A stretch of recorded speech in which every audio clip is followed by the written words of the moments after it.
Hello everyone, welcome to my channel. Please subscribe and stay tuned by clicking the bell icon. 6 things nobody wants to admit about Bridgerton on Netflix. When it comes to the romantic genre, there is absolutely no denying that Bridgerton has been a true game changer in the field, which is often overlooked by the masses. With the release of the show's first season in 2020, the series became an overnight success, with the series becoming one of Netflix's most popular series to date. We've since gotten another season with 2 more on the way, as well as a spin-off which allowed the show to further explore the rich characters at the heart of the series. There are many things that Bridgerton has gotten right, but there are a few things fans seem to refuse to admit about the Netflix show. 1. Bridgerton Season 2 was a major glow-up for the Bridgerton boys. As much as the Bridgerton men made us swoon in Season 1, there is absolutely no denying that Anthony, Benedict, and Colin all had major glow-ups in Season 2, due in large part to subtle changes made to the characters' hairstyles. Season 2 ditched the oversized sideburns and allowed for tighter hairstyles that definitely left us wondering why they didn't make the changes sooner. 2. Bridgerton lacks queer inclusivity. As much as Bridgerton embraces and celebrates diversity in its cast, there is no denying that the show is seriously lacking queer inclusivity. In Season 1, it seemed like the show might stray away from the books in making Benedict gay or bisexual.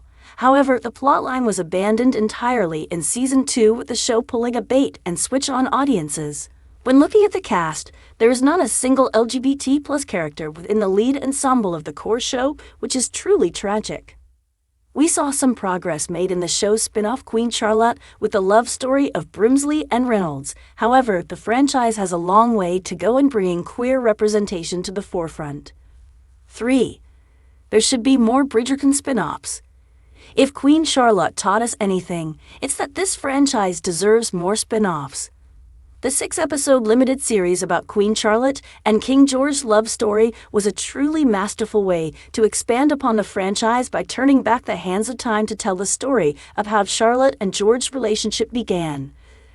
The series masterfully weaved in moments from the present storyline and leveraged the ensemble cast in allowing us to learn more about other key characters from the franchise who don't always find themselves front and center in the main show. As the series showed, there is so much room for spin-offs from the franchise, and we absolutely would welcome more. At the top of our wish list for a future spin-off is a series that again turns back the hands of time, this time to allow us to witness the love story of Violet and Edmund Bridgerton. 4. Going out of order with Season 3 is a major miss. While we applaud Netflix for taking some creative liberties with the series, there is a part of us that feels like the decision to suddenly stop going in order of the books after 2 seasons is a major miss. Yes, we're so eager to see Colin and Pen's story play out as the core focus of Season 3. However, the decision to move their story up in the order has the potential to cause ripple effects moving forward when it comes to following the book franchise's timeline. Netflix has a winning formula in the seasons following the corresponding book in the franchise, and there is no reason not to have charted the course in adapting Benedict's story in Season 3. We already know a 4th season is coming, and would have been happy to wait 1 more season for Colin and Pen's story to be adapted. After all, there are events of the 3rd book that play into Book 4, which will not have to be altered with the show. Bridgerton is doing just fine without the Duke of Hastings. Look, we all adore the Duke of Hastings and would love to see Regé-Jean Page return to reprise the character again on the show. However, if we're being honest with ourselves, the show is doing just fine without the Duke of Hastings, and the central storylines aren't lacking in any way without the Duke's presence. We know Simon pops up within the books, and his presence is felt beyond the 1st book, in which his and Daphne's love story plays out, but it makes sense for the character to not be featured heavily across the shows now that his core storyline has played out on the show. Yes, Regé-Jean Page was a scene stealer in the role, and absolutely deserves to be credited for helping to launch the franchise. We're in no way discounting his involvement in the series or the impact he has had in its success. There's a reason audiences fell in love with the show as fast as they did.